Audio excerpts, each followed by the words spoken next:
is up, everybody? Welcome back to another video. In today's video, we are back with another episode of Lions Latest, going through the latest Detroit Lions news. And today, we have a lot of roster moves to discuss. The Lions have been making roster moves left and right with all of the injuries, and unfortunately, we'll update a few of those today of what we know so far, according to Dan Campbell, but also multiple roster moves, a couple of big names added to this roster, and today I wanted to give some attention to each one of these moves, so let's get it started. Welcome ready to our video. Glad you guys are here, and yes, we're back with some Lions news, and pretty excited about this video because today we got the news that the Lions added a player that's pretty darn well known to their practice squad, that eventually the plan is to elevate him, and he's a player that was looking to join a contender, and now here he is with our Lions. So there's a lot of things to discuss today, but we have to start this off with the injury updates because unfortunately we have a lot of them. So as we all know by now, Malcolm Rodriguez has hit IR, torn ACL. I would assume that he's done for the season. I tore mine. I'm assuming he's done for the season based on how long it's taken me. I don't know. Maybe it's different from Malcolm. Maybe Malcolm got that good treatment,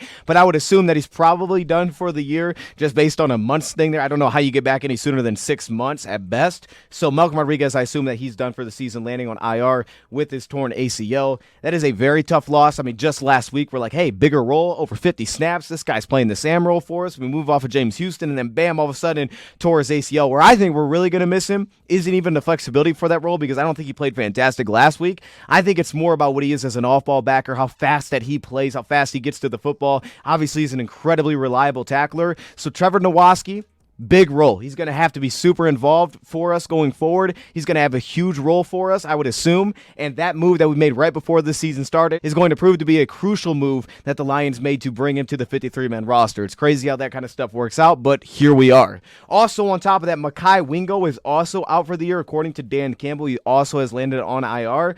Now, obviously, this is a rookie, so you're looking for the development there, but this is a pretty NFL-ready type of draft prospect, so you hate to see this, but Dan Campbell says hopefully it's going to be clean. Should be clean, and he'll be ready for next season. I hate to see that. I mean, he was really the third guy that we went to last week. Levi, Pascal, both banged up in that game. Here comes Wingo, then he gets banged up. Now, the positive for the Lions is that Josh Pascal and Levi were considered day-to-day by Dan Campbell, but he really wasn't optimistic about either of those guys playing, but he did say that he would say Josh Pascal probably has a better chance to be back for Thursday because it's this shortened week, and it's really only a straight week for us of a break here, but he's not optimistic about either one, so I don't know that either guy is going to be playing, which speaks to the roster moves that the Lions did make. But that being said, a little bit of a longer break after Thursday's game. So if we can find a way to get out there with a win, we'll have a lot more time to recover. And then hopefully that means that those guys are on the path to them returning at that point if they're not able to play Thursday. Dan also pointed out that Taylor Decker is likely to be a game-time decision for this week, that he is doing better, but he would also consider Taylor Decker day-to-day for this week's game. Finally, Carlton Davis is day-to-day questionable, according to Dan Campbell, so it feels like he's up in the air as well. Didn't play in this last game, but we did get Terrion back. We saw that rotation between Vildor and also Khalil Dorsey, and I thought Dorsey actually played really, really well in that game, so I feel pretty good with what we have there right now. I don't think the Chicago Bears were the best team to kind of exploit some of those holes or your backups being in the game. I just didn't think they'd be able to do that schematically. They did find some success, but I didn't think they could just torch us in those spots. That being said, though, Emmanuel Mosley, according to Dan Campbell, should be good to go. He was inactive this last week. We thought, hey, maybe he'd be ready to go. Inactive this last week after playing on special teams the week before. So maybe we're on pace to finally see Emmanuel Mosley. I don't know what position, probably at wide corner as a rotation, but honestly, I'm not even sure. I will say this, though. Taking Amik Robertson off the field seems like a bad idea, in my opinion, to this point. Maybe the Lions try that, but man, I think he's been playing his butt off the last few weeks. I think he's playing his best football of the season right now, especially when we've seen his usage in zone coverage and the flexibility that he's adding as being able to step into safety alignments. I would struggle to take that guy off the field. Mosley, hopefully we get to see him soon, and maybe he could try to fit his way into that wide cornerback rotation and potentially take the job at some point. So a lot of injuries going on, and then we also have Broderick Martin, who we didn't really get an update on, but I'm kind of just keeping my eye on what happens there. Want to see Broderick Martin get back out there. I think he's going to become incredibly important at some point this season. I think that's on the table. Lions have also waived wide receiver Maurice Alexander, who was up last week as our punt returner. That's an interesting one. The Lions may have to figure that out here. That being said, though, they made multiple additions within the last couple of days, and we're going to give a little talk to each one of these additions that the Lions made. I'll spend more time probably on the last one, the most recent one, the biggest name here, but I want to talk about all of these guys because I think they all can add something to the team. They all are a little bit different, all a little bit unique here, and I think that the Lions made some really good additions, and the Lions have been doing this all season long. I mean, it seems like a lot of these guys the Lions are just bringing in that have to help us very quickly have been very helpful to the team, and I'm looking at these names, and I'm seeing these players like Lions got some real help here. Let's start off with a Seattle pickup first, and this is a guy that I didn't really know anything about before doing this video, and he was the guy that actually impressed me maybe the most. I mean, he really stood out when watching him,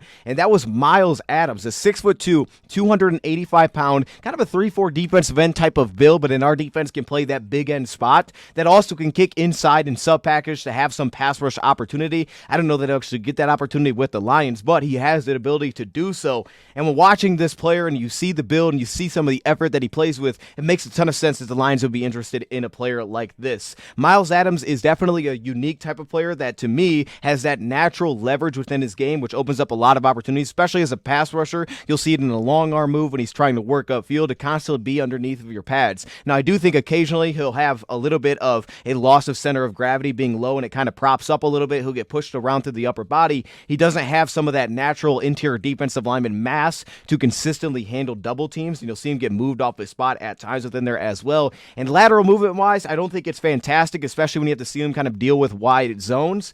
But he also brings to the table is a really good athlete with some real dexterity, some reactive athleticism to kind of turn the corner on offensive linemen, to set up counter pass rush moves as a pass rusher as well. And you tie that along with the natural leverage that he brings. He has some variety to his game. As a run defender, it stands out. Efficiency in his hand placement, but also his positioning and his ability to play with that leverage to create a lot of stack and shed opportunities against the run. And he did play against us, and we got to see some of that. Some of that was working on KO'd, but we did get to see some of that ability within his game. Like here, for example, working off the right shoulder of Kevin Zeitler, the Lions are going to set up a trap run. So he's going to read the polar. He stays relatively low off the ball. And then you see that short area of foot quickness as well as the body control to kind of arm over the pulling offensive lineman, settle himself down with the awareness to make a play on the ball carrier. He has that ability to get an edge, but he doesn't play with a ton of contact balance, so he can get knocked around a little bit and kind of stall out some of his pass rush attempts truly trying to get an edge. But he does carry some of that athleticism to create counter pass rush moves off of his immediate approach. A lot of stunt athleticism to be a stunt piece as a pass rusher specifically. He can create a nice little rip through with some length that he really does a good job of getting his hand placement in a good spot.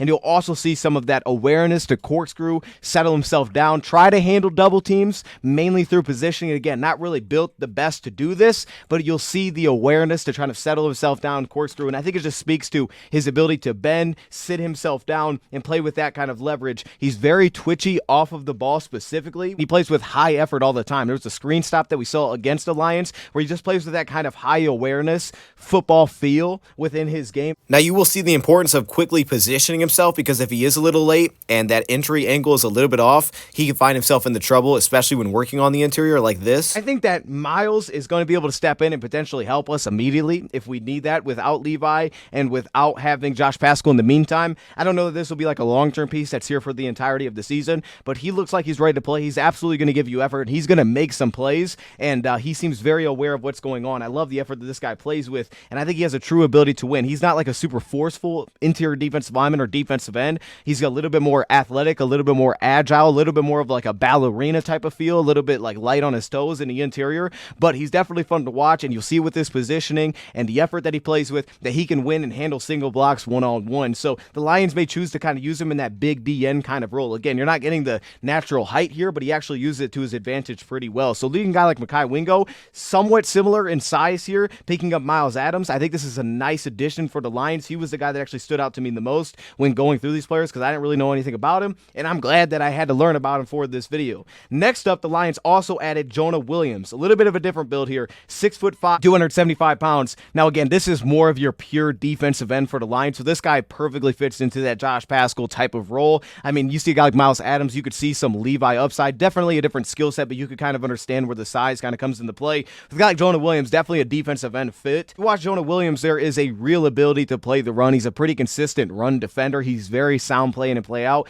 I don't think he's a very impactful pass rusher, and you can just see it by his production. In 2023, 316 pass rush snaps, only 17 pressures, but he also had 33 solo tackles, and I think that's what stands out. You feel like you get the same guy every run play that's very consistent. He may not rack up a ton of tackles, but he's very consistent being where he's supposed to be. Meanwhile, as a pass rusher, you just don't have a lot of, I think, true trump cards or ways to win all the time as a pass rusher that he can just lean on. But against the run specifically, you'll see some of that lateral burst in terms of get off, which is very effective for every team that likes these wide zone rushing schemes. The lateral get off to be able to get on top of blocked position and win early. That's a huge part of his game, is just winning early. It also opens up, again, slanting gap opportunities. You bring a slot corner blitz, you want to slant him, across the seam gap into the B gap. Very capable of doing that. I think he struggles with pass rushers. I don't think there's a great speed to power move. I don't think he plays with fantastic leverage, being able to kind of dip himself and create real knockback or walkback. You definitely don't get the sense of heavy hands when you watch Jonah Williams either, and I think those two kind of things kind of play together. Also, upfield, his get off,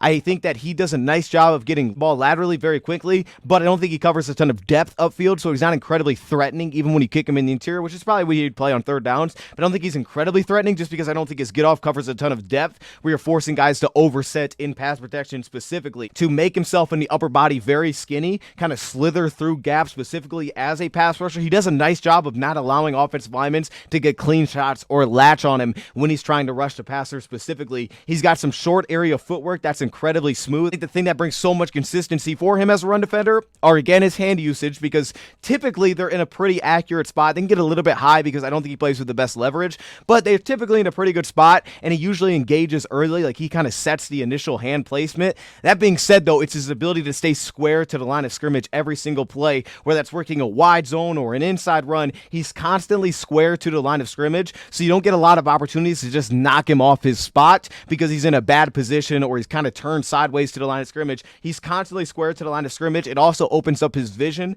as a run defender specifically, and he's got some athleticism to really work in space, and that comes back to discipline. Again, body positioning, staying square to the line of scrimmage, working flat down the line of scrimmage, and you'll see that ability where, at times we'll get guys like Pascal, they'll be thrown into these assignments where they have to deal with a read option, and I think this is a player that can absolutely handle that responsibility, not all the time, but if he's occasionally thrown into that mix. A little bit overwhelmed with straight power from offensive linemen, especially the further towards the interior. I don't think he creates a ton of force specifically from the lower body or within his base as a defensive lineman, but I do like how he constantly kind of locks out against offensive linemen, locks out against their chest, sets himself down for the run, and makes himself very consistent to find the football, and also an ability to really work over gaps. Accuracy, and again, because of the consistency of this ability to stay square, it's very difficult for offensive linemen to just work at him and work downhill on run schemes and just push him and move him out of the play. It's difficult for offensive linemen to do that on single blocks specifically. Get a little bit overwhelmed, especially with double teams, but I think the way that he positions so consistently makes him tough to just maul out of plays, and it makes him a very down in and down out run scheme versatile defender. It's not a highly productive pass rusher that doesn't really seem to have a fantastic go-to move. He does have an agility to keep pass rush attempts working, but I don't think he has something that he can just get to and win specifically, and he would definitely not be a third down piece from what I've seen outside of using him on slants and trying to create creases and get skinny and potentially get up the field and use some length. His balance also seemed to get a little bit shaky when working upfield as a pass rusher, but just look at the discipline here on the backside to read the block, get out wide, and you see that ability in space to make a play. So I don't think this is a big-time pass rusher, but he is a very solid run defender that does have some good athleticism within his game, and he fits in prototype-wise perfectly into losing Levi and losing Josh Pascal in the meantime. So Jonah Williams may be the more like, okay, we know exactly what we're going to get. This guy has started very recently in the NFL, so you know what he's going to bring to the table. Meanwhile, a guy like Myles Adams, I think there's a little bit more up in the air. He's got a little bit of a different size build where you go inside, outside with that piece, but he definitely brings a little bit more juice as a pass rusher. This guy can truly win, and he can beat single blocks way more consistently to me than what you see with Jonah Williams, who's much better with positioning, run fits, maintaining his gap, and occasionally working over gaps as a run defender. So I think you got two different styles here, which is nice because the Lions are losing that with Levi and Josh Pascal, who are two different styles of players specifically. Now let's move on to the final edition before the one that was announced today, and this comes in the linebacker room because we're dealing with tons of injuries there as well, and this is Kwon Alexander. I think this is one of the more interesting pickups. Obviously, there's familiarity there. You go back to the Saints 2020, Aaron Glenn, Dan Campbell were both there. They ended up, I believe they traded for him from the San Francisco 49ers. He was also there in 2021, and most recently spent time with the Denver Broncos this season, and then also last season with the 49ers once again. And I think Kwon Alexander is a very interesting pickup because we've seen how much David Long has been playing for the Lions, and when you watch him, he feels like a very obvious will linebacker kind of fit, but I think he can play both linebacker positions as an off-ball backer. You wonder if there's some pass rush upside that the Lions feel is there potentially at spots. They try to put him on the line. I don't know that that's the best fit for him because I haven't seen him do very well against tight ends. I think it's clear what his limitations are and what he's not great at, and that's dealing with stack and shed, getting on and off of blocks, making plays against a run when he is blocked up. He's much more of a slippery linebacker that's tough to get hands on and connect with, that specifically plays with excellent vision, and he's constantly in the right spot. A lot of patience, presses the line of scrimmage, and he's very accurate with scraping down the line of scrimmage and run fitting and filling gaps, very accurate in those spots. He plays with big time effort, and he's a very clean tackler as well. You're not going to get a lot of obvious missed tackles because of poor technique. He's very sound within his technique, and this is a 6'1", 227-pound linebacker that we know has dealt with injury issues in the past. I think as a coverage piece, he's a nice piece as a coverage piece because he's very sound, hitting his own responsibilities, being where he's supposed to be. I don't know how often he's going to be a playmaker at the catch point, especially in zone coverage where he's going to work and overlap zone coverage. I don't think he's super twitchy. I don't think he's necessarily a matchup piece either as a backer where it's like put him on any running back, and if it's a complex route, he's taking him out of the game. I don't think that's his skill set, but he absolutely has the athleticism, specifically the acceleration to work out into the flats, work basic routes on backs, or same thing with tight ends, chip flats. I think that again speaks to his awareness. You'll see it on play action fakes, his ability to not get sucked up on the play. He'll keep depth, find tight ends quickly, find guys roaming behind him, pick him up, and he's a very sound player because of that, both run defense and pass defense with tons of experience. Poor length, as we talked about, that shows up stack and shed issues, and I wonder a little bit about even putting him on a line of scrimmage because of issues like that, but he's very slippery for offensive linemen to deal with. Like I said, very good effort against the run. I don't think he has elite sideline to sideline speed. I think it's more average. You'll see guys turn the corner on him more often than you would expect for a guy at his size where running backs will get the corner on him, but I think his pursuit specifically and his accuracy is what it comes down to for constantly being in the right place against the run. Really good recovery as a run defender, specifically in terms of his pursuit and his patience and his scheme reads. He's very quick to diagnose as an off-ball linebacker in between the tackles. I think this is a very sound backer that when I look at it, I think you get way better against the run here when you pick up this piece, as long as he's kept clean. And to be honest, I think the more he's on our defensive line, where we do a really good job with our interior defensive linemen of keeping our linebackers clean, if that's the case here, I think you're going to get a lot of nice plays. That's probably going to be more efficient than what we've even seen, I think, from a guy like David Long, but I don't know how much playmaking you're actually going to get at catch point, and that could be more of the David Long and the Ezekiel Turner kind of area to kind of lean into that. Meanwhile, this is a player that has experience at both off-ball linebacker positions that could kick into both, especially if you're protecting him. He's going to play fast defensively against the run, but he also plays with a different patience. He's not a guy who just flies around sideline to sideline, will make some plays, miss some plays. He's a very controlled type of linebacker. So I think this is an excellent addition, Kwon Alexander here. I think it's an interesting addition because of what we have, to see how this kind of fills in and how he fits in with what we already have at that positional group. And then today we get the news that the Lions have went out and signed Jamal Adams. That's right, Jamal Adams, the safety / linebacker that has signed to the Lions practice squad with the opportunity to be elevated eventually for the Lions. Apparently he wanted to play for a contender. Well, he's here now with a contender, and down the road it looks like this guy could have a role for the Lions. When I went into this, I was expecting to not be that impressed. Like, okay, this is probably going to look rough. There's a reason he's now on our practice squad. I mean, I'm not sure how much to really expect here to see from Jamal Adams. He's 29 years old. I know there was that position change, but I didn't really keep track of him like that. And then I go and watch him. Now, there's not a ton of snaps to look at from this year, so that makes it a little bit difficult. And then I went back to last year, and I was pretty blown away of what Jamal Adams is absolutely capable of, to the point I'm questioning, why is this guy available? Like, I'm sitting there asking myself, I don't even understand this. And I do think that this could be a very important circumstance of understanding the defense that he's in. And once he's in a spot where he's playing fast and he's trusting what he's seeing, this is why it could take weeks. I don't think this is maybe like a plug in and play first week he's here, he's playing. This may be something in the playoffs potentially, but I think once he's comfortable in the coverage unit, the Lions find exactly how they want to deploy this piece.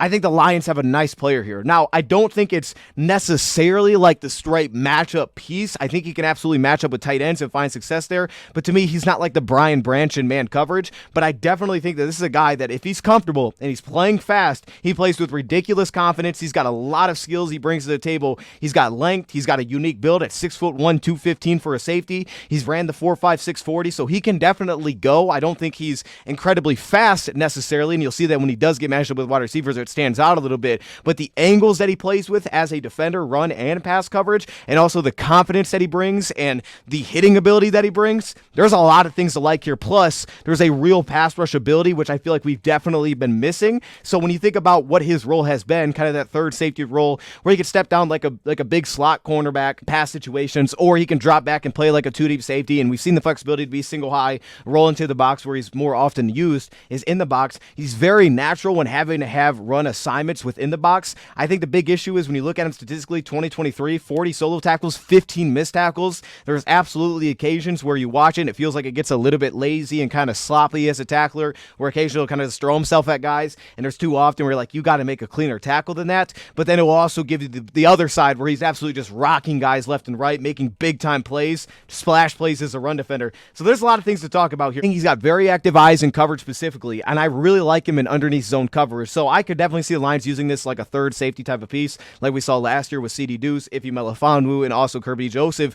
That third safety element as kind of that extra defensive back, I could see him finding usage here at some point for the Lions. Absolutely on sub packages, you can almost just play him as a linebacker because you might get a little bit more matchup versatility, especially depending on where Alex is at by that time that we get to that part of the season. But I think he could definitely be a matchup piece. I love the idea of if he could be ready by that San Fran game to let him get some reps against a guy like George Kittle. That was a fun matchup to watch last time that they went at it. He's got a lot of familiarity there. Very active in coverage that plays with a lot of length, and you see it as a run defender. There's a lot of size. He does do a nice job in space of breaking down as a tackler. He just doesn't constantly finish properly, and sometimes he just ends up throwing himself at players. He does play with really nice pursuit angles to the run. I don't think he gives incredible effort when the ball gets far away from him, but he does play with really nice ankles towards the ball when he's within the play, and it makes him play a lot faster. He's kind of a strider. I don't think he's like a short area, incredibly twitchy type of piece. He's a little bit more of a strider that does a good job of minimizing false steps, specifically in coverage. So I think he plays a little bit faster than you would expect. And again, he plays with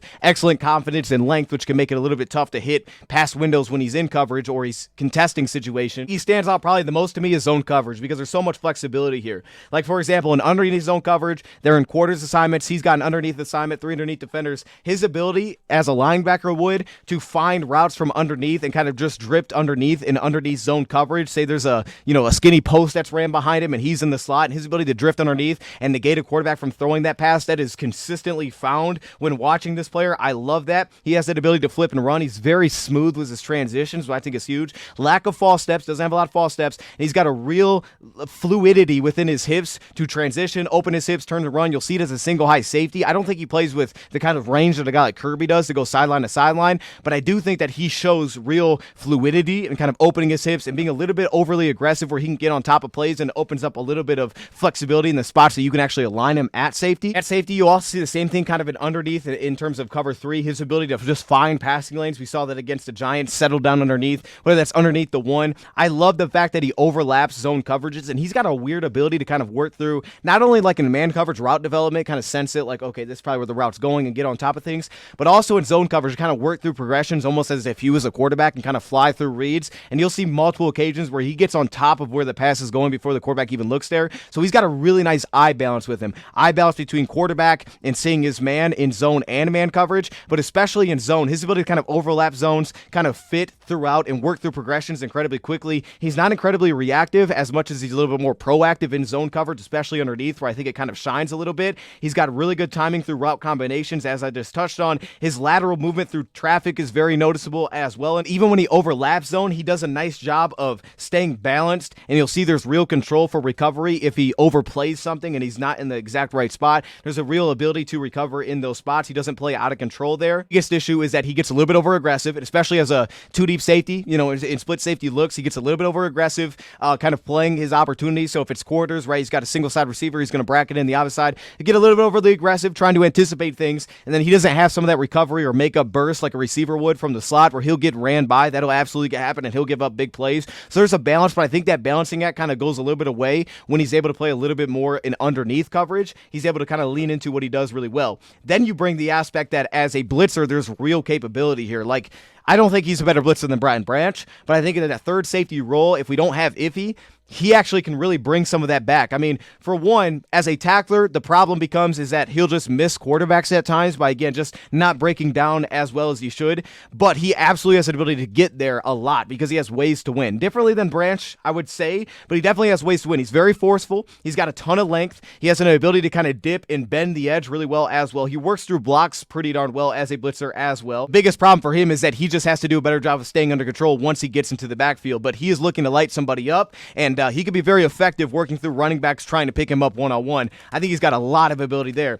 And then in some of the man coverage ability, smooth transitions, which is the biggest reason that I think he finds success in coverage. I do like him on tight ends. I like him on backs. I don't love him on receivers. I think there's certain matchups he could be fine with. I just don't love him there necessarily, but I do think he plays with pretty smooth transitions. Even though he's like a more stocky type of build, he's pretty smooth in those spots to be a little bit quicker to react. You just don't see a lot of stumbling and kind of like, oh, he's falling over his feet. You don't see a lot of that. His long speed is kind of average when you watch him. He's not overly twitchy in terms of the change of direction within a short area, so I think that's why he struggles a little bit with slot receivers specifically, but he's definitely explosive in the lower body. His off-man coverage can be a little bit hit and miss. That gets him into problems as well, and again, I don't think he has that recovery twitch in off-man coverage, so depending on the matchup, it could show up as more of an issue, but he definitely has the length. He absolutely has the hips for that spot as well. Transition ability translates really well to a safety role, and he's got route development awareness where he just has instincts. He's a very instinctual safety as a run defender, but also as a coverage piece as well. You're going to get hit and miss with this player, there's no doubt, but there's definitely a dog within this player that's perfectly fine settling in the box.